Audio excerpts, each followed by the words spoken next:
right. What a rocking intro. Great job, Garry. Welcome to Hegemony Revealed. I am joined by my two dynamic co-hosts, Sahana Chattopadhyay. Ooh, I get it. Yes. And Garry Turner.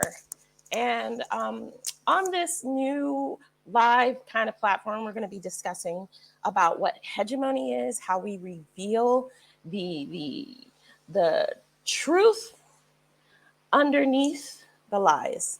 And so I think our main goal here is to discuss how we can transition ourselves out of this sort of fog of existence and talk about subjects that make us aware of what's really going on in the world and how we can make dynamic shifts internally and externally. That's going to reverberate out. So, yeah, welcome. So, Garry is the mastermind behind this. So, why don't you jump in and kind of give your piece? Thank you very much, Trina. And then we'll hand off to Sahana and we'll go exploring. I just think the thing I just want to appreciate you for, Trina, and also Sahana, is what we really want you to observe with this new emerging exploration is non-judgment, curiosity, exploration, co-creation, listening, really everything that we've been conditioned not to express and embody over the last several hundred years, right? And that's not because we're saying anything is right or wrong per se, but this is a space of exploration. And there is a lot of injustice out there. There's a lot of patterns of behavior that are withholding people from being able to step up, step forward, become who they should become. And I'm really excited to see what little nuggets we uncover, how people might engage with us, how they might challenge us with love and care. And yeah, I'm just really open to the exploration. And how about you, Sahana? Thank you, Garry. And thank you, Trina, for that wonderful, wonderful introduction. I'm really excited about the whole theme of hegemony revealed. The very fact that we are talking about the hegemony that has been imposed on this planet, on this beautiful, diverse, pluriversal planet. And what do we have? One single narrative, a monomyth running the show.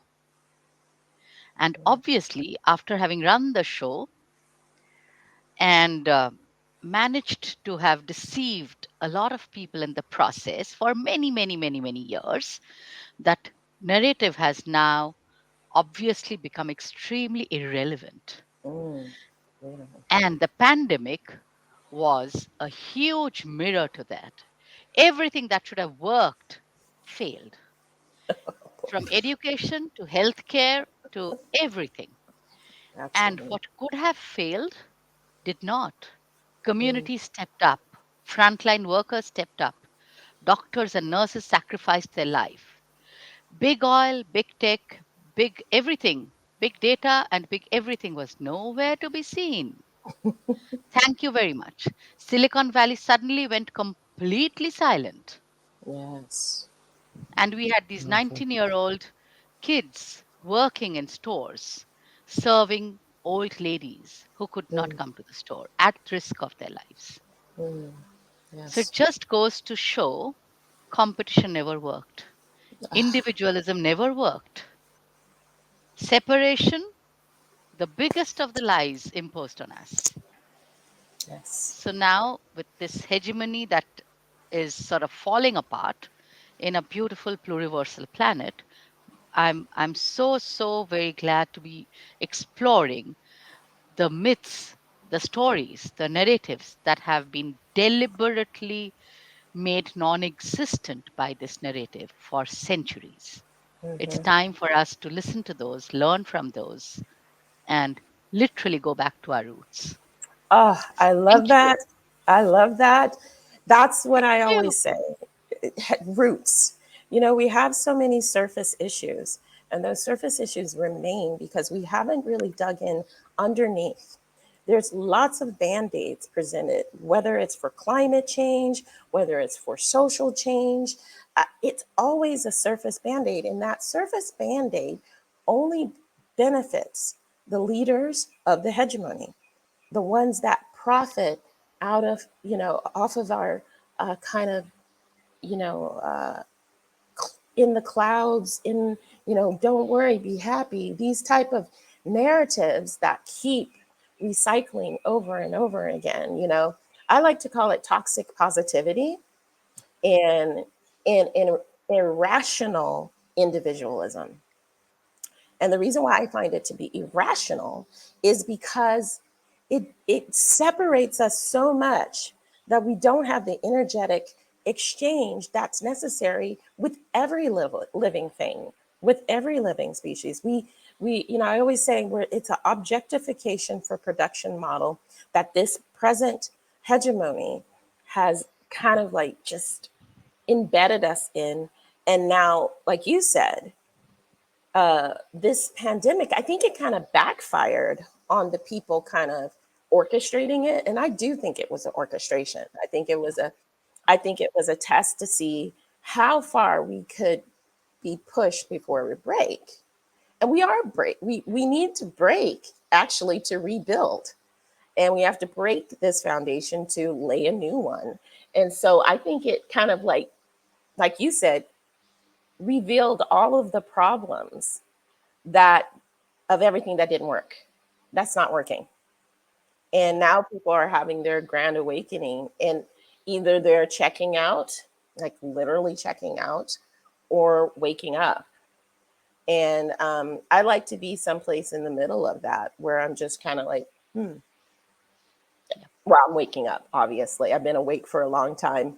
And, it's the people who have been awakened for a long time that they try to make seem like the crazy ones. The lone woman or man on the mountain screaming, "None of this is real. They're lying to us." And then they say, "Oh God, they're crazy." I think a lot of that myth is being revealed as truth. So, what do you think, Garry? I just want to thank you for that Ah, beautiful share, and also to welcome. We have Manoj, I believe, Nuria, Madeline. Lovely for you to join us all. Thank you. I think the thing that really strikes me really powerfully, Trina, as you both know, and Shahana, I work what I call in the middle of the belly of the beast. So I work in the chemicals industry, right? Mm, And until 3 years ago, I was stuck in that supremacy pattern of binary thinking of I can't be in a sector that's quote unquote bad for the planet. mhm, Yeah, I have to be either attacking that sector or I have to be inside it, completely complicit. And what I've mm, realized the last few years is actually my role, Trina, is to be in the belly of the beast and try and hold space for what might be coming, not to save it, not to be a savior, not to be a technical expert, just to be there and say, is there a better or other ways that we can imagine beyond this currently dying paradigm? right. And I don't think we allow ourselves from the inside out to be that courageous, to believe we are allowed to imagine beyond these conditioned hegemonic narratives of you must be this Yes. version of you, that tiny little box. That's all you Yes. deserve to be. That's what you've been told you deserve to be. And it's amazing how over many, many years, it's almost like the sand being compacted. We're at that stage of sort of having nothing left to believe in. And we're suddenly going, oh my God, no, we can. What, you mean I've got this complete abundant possibility and I am connected to everybody else and everything, and there's massive injustice, right? Yes. So I'm not going to get stuck with being a yogi. I'm not going to be stuck over here going, it's all perfect, we're all one. That is true, but there is big systemic injustice to be dealt with. So how can we bring that complexity into dialogue like we are now and really start to explore with care, with connectedness, but also with constructive challenge? And I'm finding that my role, which I never thought it would be, Trina and Shahana, is to be in the middle of the belly of the beast, yeah, trying to Mhm. shine a light that there is other ways to do that. right. And yeah, that's been a shock to me, to be honest. And I didn't even know what hegemony meant until 2 years ago. Honestly, classic. So, how about you, Shahana? How does that resonate, or what would you challenge around that? No, absolutely, Gary, because again, like Trina said a while back, and what you're saying totally aligns with what I believe because it's easy to check out. That's also one of the approaches that, oh, I can't take the system. I don't believe in the system. It's rotten. It's dying. So I'm not going to be a part of the system. And then I check out and I feel good about it. Saintly. That's not the way. I kind of would like to use the term seeker. I think each one of us here are seekers, not in that saintly term, but seekers in the true sense of the word, looking and seeking to understand and alleviate what is currently rotten and hospice that, and also give birth collectively to what is wanting to emerge from our collective consciousness. And I'm using the word collective repeatedly, deliberately, because, we used the word uh, individualism. I think the past hegemony deliberately sowed individualism to keep each person separate entities, because that is what served that narrative. If you can keep each one at each other's throats, with otherization, with competition, with strategies and whatnot, if you can keep each one looking at another as their enemy, or thinking of themselves as so self sufficient that they don't need anyone else on except themselves, then you've got these atomized individuals who are easy to break apart, who are easy to polarize, who are easy to fragment.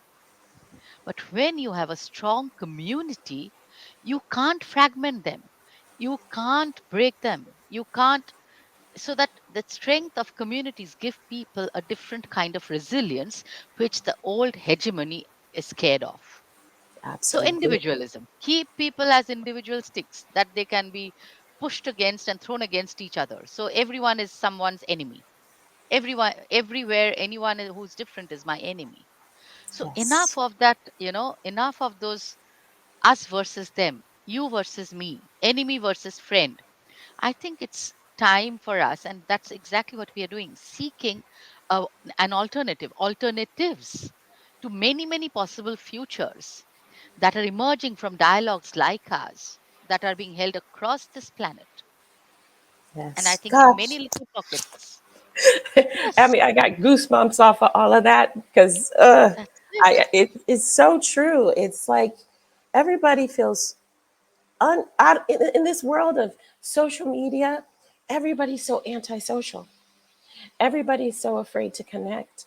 You know, um, I've seen just recently, I saw a post about how lonely men are, okay, in this current time. And, I laid out some ideas and some solutions. And I would say one of those things is to be able to admit you're afraid, to be allowed men should be allowed to admit they're afraid without a consequence of attack or a label of weakness, because it is natural for us to be afraid.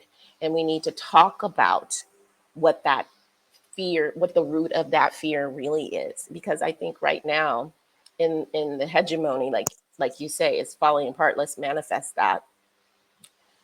Men, some men, because I had a lot of men on this thread kind of attack me and say that this I was moralizing. And I said, well, I can't moralize facts. You know what I mean? These are not moralities. The fact is that there's not been a space for men to cry because other men say they can't. And even bigger than that is that the men who are the minority, who are controlling the narrative, know that they need to keep men on their side to control females. And I always say that women, we are the spiritual guides of humanity. We are the ones that say, hey, let's look at it this way, let's feel it that way. And because that's just where we live in on that plane.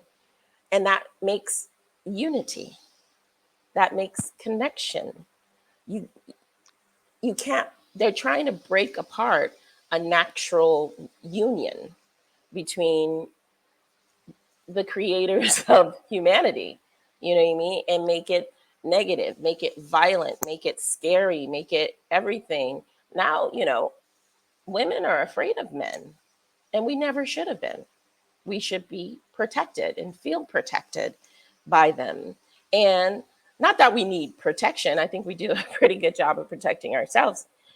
But it's more like having a sense of peace, and that's where I don't go in for let's be happy. I want peacefulness.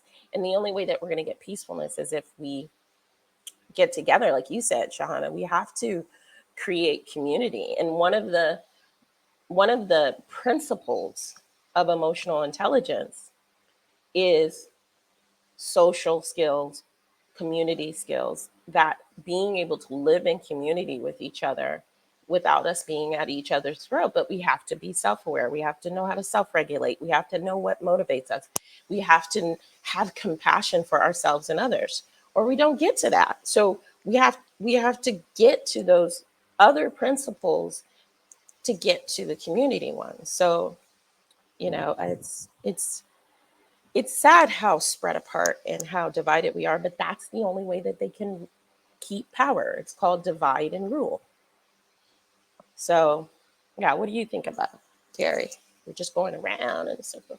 A lovely circle. And it's, of course, myself being male identifying, it resonates very much. And I'd love to come to some of the comments, if I may, Yeah. Sahana and Trina, just to engage people that are with us as well. So, again, thank you so much, Nuria, Madeline, for being with us. I just think I love this, what Madeline shared here, like seeking also to rediscover what we have lost. And I love that. So there's this phrase that keeps coming up for me the last 12 months, which is a remembering. Like it's always been Yes. there, right? It's always been Yes. there, but it's just been so ground down and stuffed out of us. And I just love that so much. And I also just wanted to add a point. I responded to Madeline. I'm pronouncing her name correctly, Madeline. Is it a dialogue between the three of us or with all the participants? I think that's a really great question. So this is the first show. This is the first one that we've done around. See, I always struggle with this word. Hegemony. Hegemony. Hegemony. Hegemony Revealed. Hegemony Revealed. and, and I think what's really, really, by the end of this show, nobody should be able to say it because it should be gone, right? Anyway, Right. bit of a big wish.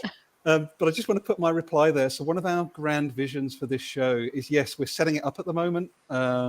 This is the first inaugural exploration. But Trina had the idea, and I think we're all in agreement, that we'd love to get you on. If you've got a perspective, constructively challenging, as long as it's open-hearted, generative, and curious, you're invited. Right? We don't want to make this a monopoly. We're not here just to like the sound of our own voices. So if you're curious, you're interested, drop any one of the three of us a line. Say, yeah, I'd love to come on one of your future shows. We're planning to run them probably every 2 weeks. And yeah, the more perspectives, the more generative, the better, as far as I'm concerned. I think that's as much as I'll say for now, Trina. And any additional thoughts from your side, Sahana? Yeah, I just wanted to add, Madeline, Nuria, what Garry said, and also the fact that these conversations, these dialogues, are little seeds that we are trying to plant, and the more seeds that we plant, the um, more conversations that we generate together collectively, the more our chances of revealing and finally forgetting that hegemony ever existed. Mm. So, yes, we totally, totally want y'all to join us, want more Yes. of y'all, many of y'all, as many Yes. as possible. May our tribe keep growing. That's all Yeah. I want to say. And then we're a community.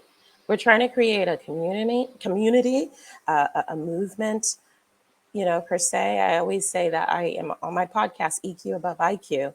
It is a movement. It's a way to reframe. It's a way to rethink what is important, not just what we have been fed, that not just what we've been programmed, to foster critical thinking again, um, and just reveal. That's why it's called Hegemony Revealed. So definitely, the more the merrier. And I love what Madeline has written. We can learn to recommune together. That's exactly Yes. it. Reconnect, remember that we are totally interconnected, Mm, indelibly interconnected, no matter what the mega dominant narrative would want us to believe at this moment, because it that- serves their purpose. We are so interconnected that one tiny nano invisible virus swept across the globe before anyone could say Jack Robinson, and no one knew what to do. yeah. Yeah. That's you said it. I love that Jack Rabbit. Yeah, it's a new one on me as well. I like that. I like that. I like that a lot. I'd love to add, if I may, to this exploration, because I think it's such an important one, because I didn't always come from a place of non-judgment, honestly. Mm, mm, And I think what I found is that mirror to myself, right? Someone that's been bullied as a kid, didn't know how to process the trauma, held onto it, had all the dysfunctions that come out of that as a result, right? Very, very traditional trauma story. What I see around so much of industry, big industry, is literally a bunch of unprocessed trauma. There is no reason on this planet why you would want 8, 10, 20, 1000x your average employee's salary if you felt okay in yourself. Right? I'm just absolutely categorically clear on that. And I think the yes. more we can start to spot those patterns, instead of going down on one or the other side of like, yeah, they should have that capitalist, or oh, it should be that socialist, like all of those words and those boxes just divide us. Yeah. And I think I'm more curious about what's going on inside of that human being that happens to have a lot of hegemonic power because of circumstance or because it's the old boys club or something going on. But I now look at those leaders going, what's it like being you in this moment? Oh What would it be like to be able to gosh. release that pressure, that inner tension that we know is not being felt on the Mhm. outside, you know? That Yeah. vulnerability you spoke about, Trina, that ability to say, I'm afraid, or actually, I'm really scared that suddenly I run a multinational company and everybody's talking about social justice and DEI. Mm, I've got no idea what to do in this. right. Mr. Right. CEO, that's okay. There's people like Trina and Shihana and I and a load of others there to support you with it. No one wants to kill you, actually. Yeah. Exactly. I think, and I really want to touch on that because I think one of the biggest and saddest issues around racism and also the the ideal of reparations is that for some reason, well, I know what the reason is. When you feel shame, when you feel shame versus guilt, because guilt is action oriented. I did something wrong versus shame, there's something wrong with me. Okay. So there's a lot of programming of there's something wrong with me. It's a state of being rather action oriented. Everything is cause and effect. I did something that created an effect, but when you start to internalize what you did, which could have been a mistake, which could have been, I didn't understand, I didn't know that would happen, then you take steps to repair. But instead, there's this indignant desire to dig the heels in and say, I got to be right, because if I'm not right, there's something wrong with me, you know? And it's not wrong with you, it's wrong with your actions. And you can always make amends for actions if you say, I'm sorry, I'm now recognizing that was a bad choice. And so, how I'm going to repair this is A, B, C, and D. Okay. I'm going to be accountable. And that is, I think that's as a global society, as like with corporations, as with people who have been indoctrinated into racist views, they have to be able to release the shame to stop the blame. Okay. So release the shame to stop the blame, because that's how they project and redirect. They're trying to say, okay, I can't be wrong, because if I admit I'm wrong, all of these things that I value are going to go away.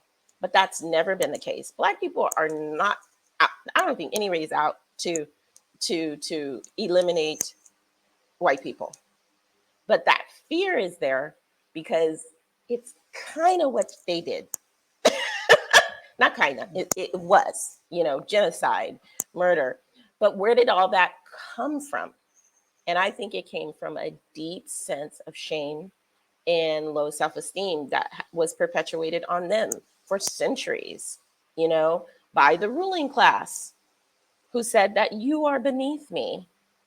And then those hurt children, those hurt individuals went out and narcissistically colonized the world. And here we are. It happened, it's done. But now, what do we do to repair? We don't have to keep doing the same thing. We don't have to keep defending the same pain and just kind of replicating it over and over through family, through business, through everything, through environment. You know, we don't need oil. There's lots of alternatives. Like hemp. I sent these guys a video on hemp. How this is one of the most I'm kind of segueing because it makes sense to me. There is an alternative to everything. And hemp, for example, you can use it for everything. It can revolutionize the all industries to be sustainable, to be biodegradable, to be profitable. I'm not saying money has to go away, but when are we going to make choices as individuals and as a community to say, I don't want that anymore? I don't want to take the dead thing. I want to take the living thing and make something beautiful with it. So when do we make those choices? That's all I have to say about Love that.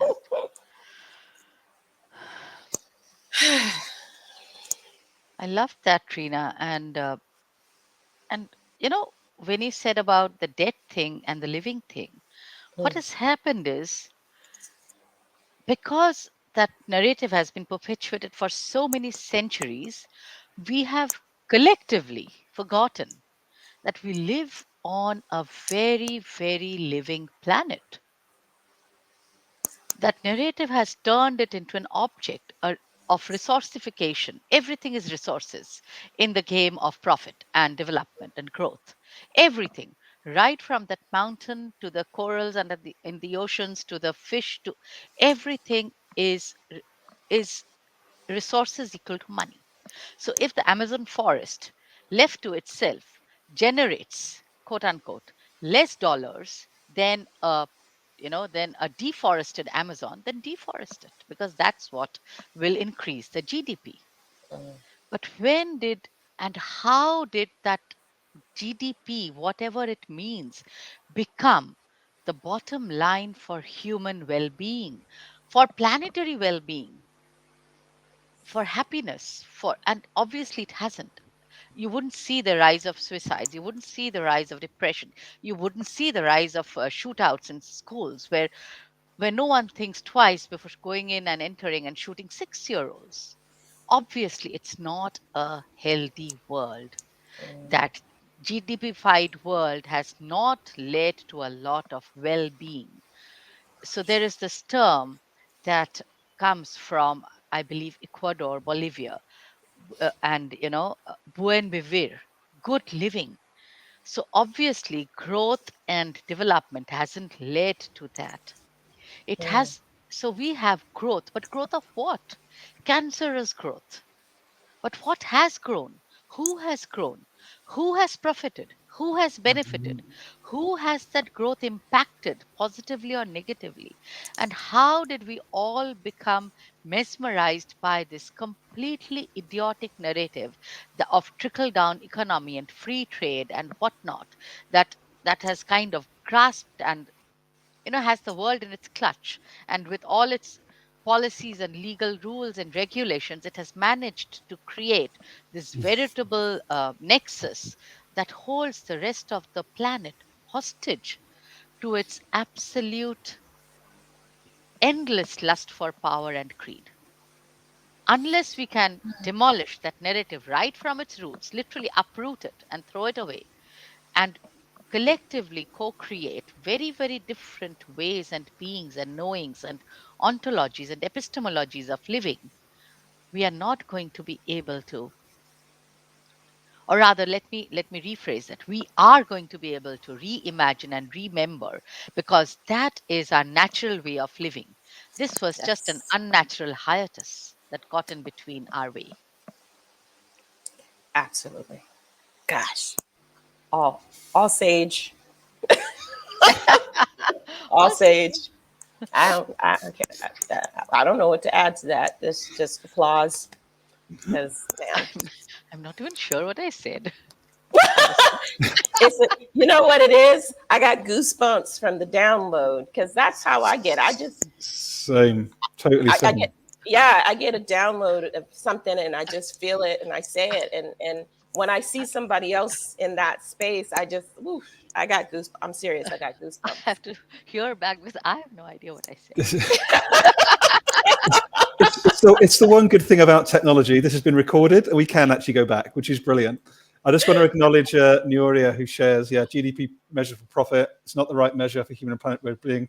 As far as we do not change that measure, we will be Yes, blind. What a great metaphor, absolutely. Nuria. Absolutely. I love that. We are literally blindfolded to what's possible right now.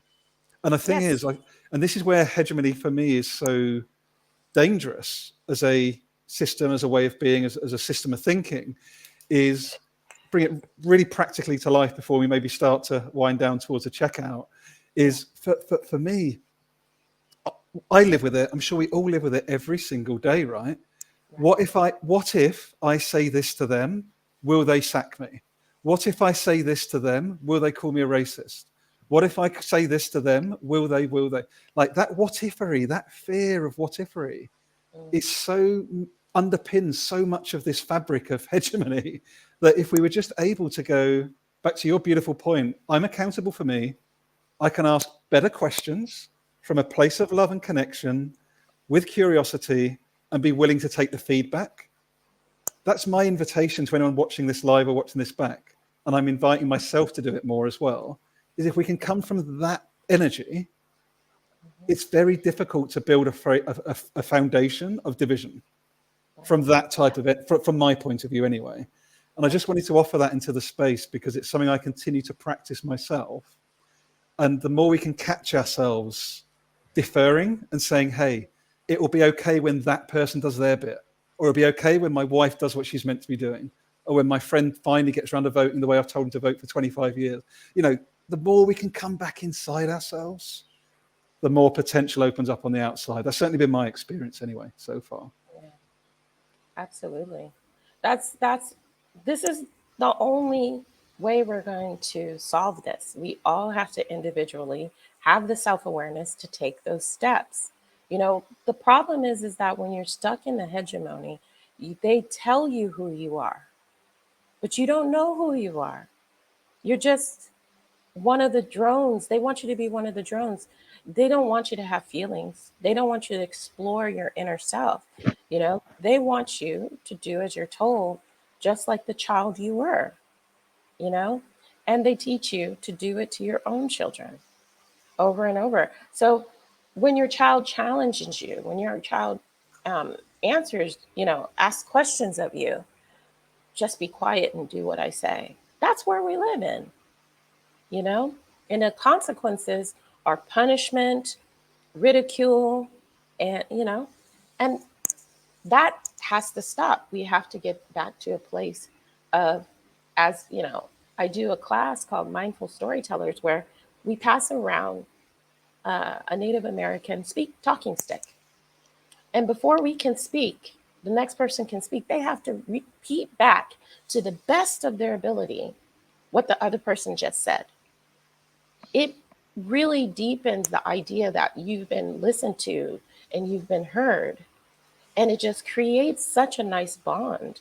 So, one of the people here commented, get it back to our roots or going back to the beginning or something.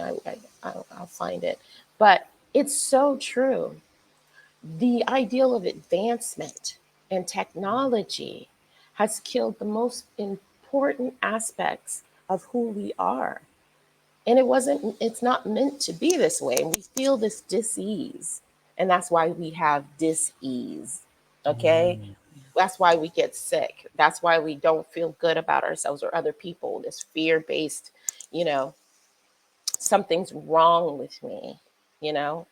And so until we get to back to our roots, until we give give respect to the elders of this planet who said we need to protect her for the next 10 generations, until we start thinking in this way again and reject this ideal of objectification for production. We live on a thriving planet, as Shahana said. This we're alive with each other, and this body is just part of it. Let's get that energetic connection going again, because that's what I miss. That's what I truly miss.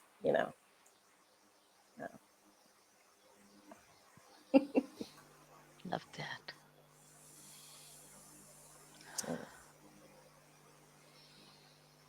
Hmm. Well, I don't know what happens in the time energy continuum, but that's 36 human minutes, just so you both know, which is mind blowing. That literally feels like 2 minutes. I don't know about you two, but like Yeah, I this is know. yeah, that's just, and it's more. The only reason I look at it is a place of honouring of both of you more than myself and anybody that might be watching. But I'd love, if I may, to invite us maybe to do a bit of a reflective checkout. Just in the moment, I'm thinking, what have we been reminded of ourselves, or what are we remembering for ourselves from this dialogue? And what's an invitation for those that have joined us live or may watch this conversation back? So I'd love some thoughts from you. Maybe Shahana, if you don't mind sharing from your side, that would be lovely. Thank you.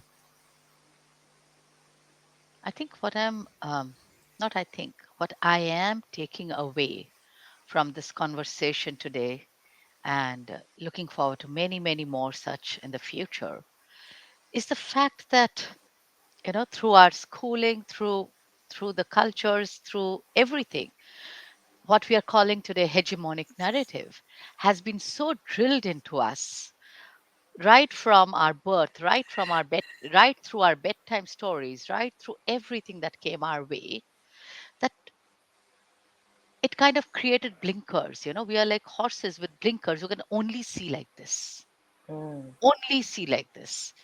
And it's a bit like running blindfold in a very, very dense and diverse forest, but we can't see the diversity.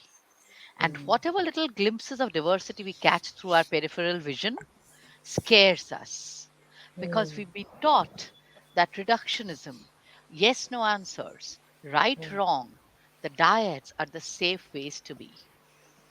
So, what I'm taking away is take off our blinkers, step back, widen our peripheral visions as wide as we can make them, and look at all the hidden narratives, stories, tales that are lurking in the crevices and edges of this planet, that have been deliberately kept unseen, unheard, deliberately made non-existent. So there is a word for that, epistemicide.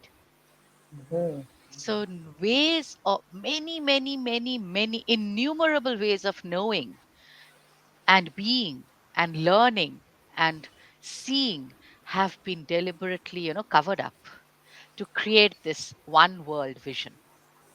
If we could tear away that cover and learn from all those narratives, our one lifetime would be too short to learn everything, but just welcome and be infused with all of those energies and visions. Imagine the narratives of that we would remember and reimagine collectively, truly collectively, not a bunch of European white men. Sorry, Gary, but not a bunch of I take it. European I take white it. men imagining the way the world should be run and trying to run it. We just, we don't even fight that narrative. It's all old, over, done with. It's failed, and we can see its failures in all the failures that are staring us in the face, right? From austerity to NHS and whatnot is happening. So we can see the failure. We don't even have to fight it. It's gone. It has lost its own battle. We just have to yes. remember the other narratives that are waiting to be, rediscovered and refound and reintegrated. Mm, That's it. And that Revealed. revealed, yes, and Yes. rewoven together in this lovely, lovely patchwork quilt. Yes. Yes. That's beautiful, Shahana.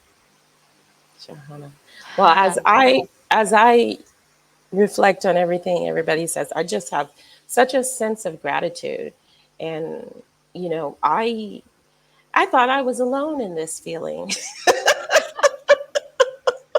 Honestly, I have felt so alone and isolated in these thought patterns because unfortunately my life and my childhood is surrounded with people with deep rooted hegemonic thinking. And ever since I was a child, I said, this doesn't feel right. So I've been the oddball. I've been the scapegoat. I've been the white sheep of the family because I'm already black, can't use that one. But, I just, it never fit and it never felt right. And so what I have is a sincere feeling of gratitude that we're creating this space to have these talks about these thoughts that I've had my entire life, honestly. And so I'm so grateful that we're at this space and there's so many people coming on board, seeing that the hegemony has been a smokescreen, seeing that, colonialism was a huge failure no matter how much they tried to propagandize it and capitalize it. It is a huge failure on the global scene, on the global way of living with other beings on this planet. Animals are extinct. We have a whole we have whole habitats destroyed, and now, oops, we need that tree and oxygen. Oh, that animal had a very important role in the biosphere. Now there's no more left. Oh, we're overproducing cows because we need to eat so much meat. And by no means am I a vegetarian, but the point is this: all that methane is making us go crazy. You know what I mean? I could have rhymed that, but I chose not to. But I'm so grateful for this dialogue, and I hope more and more people join it so that we can actually make better choices for each other as a community and the planet because we need her. We need her. We're not going to get it out of this alive if she's not with us. Wow, I'm literally like back of my neck is just rushing like crazy. Honestly, what I've really enjoyed, and I want to thank you both and everybody that's joined us today, is I've done live streams in the past. Shana and I do the community campfire as well, which is also beautiful like this. But there's been something very grounded and profound about today in that it's obviousness, it's depth, it's complexity, the potentiality of it, and all from a place of realism, right? We're not sitting here smoking kumbaya, like maybe one day, this is it's been an incredibly practical, I believe, conversation with a lot of signposts and metaphors and places to get curious. So what I'm taking away is the power of community for sure. Like this is the first time we've done this, and the level of engagement in the chat's been beautiful. Like you can feel that energetic that form already coming together. The other thing I also want to invite is particularly to my kinfolk, those white men.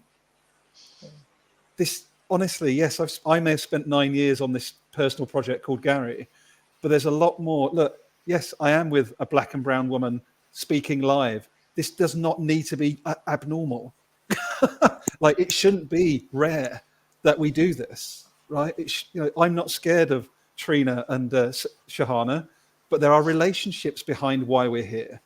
There's been an effort to get to know each other behind the scenes, and that takes intentionality. And that's my invitation, particularly to my kinfolk, is be really intentional, not saviorship, not collection, really intentional about wanting to meet people that don't look and sound like you. You'll be amazed at the reception you'll get when you come from a place of curiosity.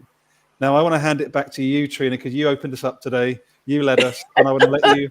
Maybe you're going to sing, No, share a I'm bit not of your gonna poetry or sing. something. I don't know, but we'd love to hand it to you to check us out. Thank you.